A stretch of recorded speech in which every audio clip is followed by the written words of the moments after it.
की बड़ी खबर आपको बता दें, आतंकी दाऊद इब्राहिम का नया पता सामने आया है। दाऊद को कराची के डिफेंस एरिया में शिफ्ट किया गया है। इससे पहले दाऊद कराची के क्लिफ्टन एरिया में रह रहा था और अब उसके एरिया को शिफ्ट किया गया है, डिफेंस एरिया में शिफ्ट हो गया है, कराची में शिफ्ट हुआ है। ये सूत्रों के हवाले से बड़ी खबर हम आपको बता रहे हैं। आतंकी दाऊद इब्राहिम से जुड़ी हुई दाऊद इब्राहिम का नया ठिकाना सामने आ चुका है। दाऊद को कराची के डिफेंस एरिया में शिफ्ट किया गया है।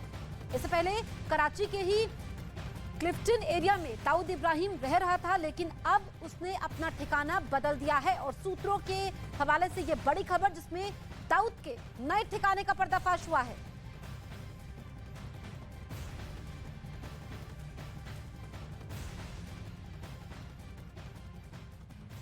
कर सकती है। और उधर दिल्ली के पास हरियाणा के गुरुग्राम में गो तस्करी के कुछ आरोपियों ने जमकर आतंक मचाया। आरोप है कि इन लोगों ने गुड़गांव की ही एक मंडी से 5 गाय चोरी की थी, जिन्हें मेवात ले जाया जा रहा था।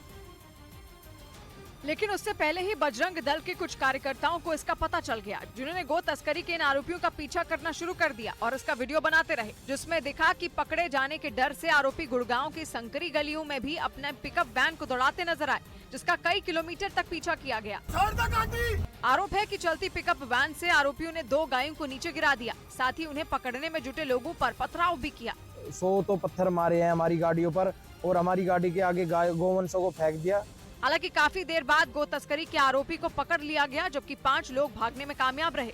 इसके अलावा उस पिकअप वैन से 3 गायों को भी बरामद किया गया। और इस बीच इलाहाबाद हाईकोर्ट ने यूपी के स्कूलों को कोरोना संकट के दौरान ली गई फीस का एक बड़ा हिस्सा वापस करने का आदेश दिया। यह आदेश उन स्कूलों को दिया गया जिन्होंने ऑनलाइन क्लास चलने पर भी पूरी फीस वसूली थी।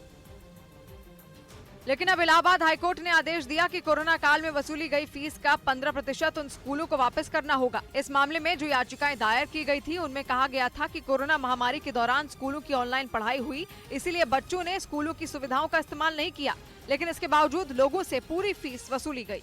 और उधर नेपाल के पोखरा में येती एयरलाइंस के एक विमान के क्रैश होने के बाद दूसरे दिन भी रेस्क्यू ऑपरेशन जारी रहा। इस विमान हादसे में कुल 72 लोगों की मौत हो गई, जिनमें 5 भारतीय नागरिक बताए गए, जिनमें एक ने हादसे से तुरंत पहले का एक वीडियो भी बनाया, जिसमें दिखा कि ये विमान काफी नीचे उड़ान भर रहा था। तभी अचानक धमाके की आवाज सुनाई दी, जिसके बाद विमान आग की लपटों से घिर गया।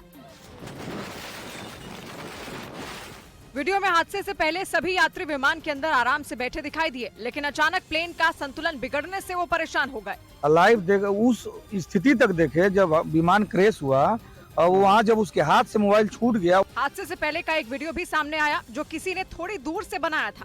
उसमें दिखा कि विमान जमीन से ज्यादा ऊपर नहीं उड़ रहा था।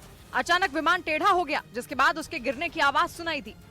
और जैसे ही इस हादसे के बारे में पता चला, नेपाल में प्रशासन की टीम हरकत में आ गई, क्योंकि पोखरा एयरपोर्ट पर लैंडिंग से ठीक 10 सेकंड पहले ही ये विमान क्रैश हुआ और उसने नेपाल की राजधानी काठमांडू से पोखरा के लिए उड़ान भरी थी। लेकिन इससे पहले कि वो जमीन पर लैंड कर पाता, चंद सेकंड पहले वो हादसे का शिकार हो गया, जिसके बाद हादसे की जगह से धुआं उठता दिखाई दिया। जगह जगह विमान के जले हुए कुछ हिस्से गिरे मिले। ये देखकर लोगों के रेस्क्यू के लिए पहुंची टीम के भी होश उड़ गए।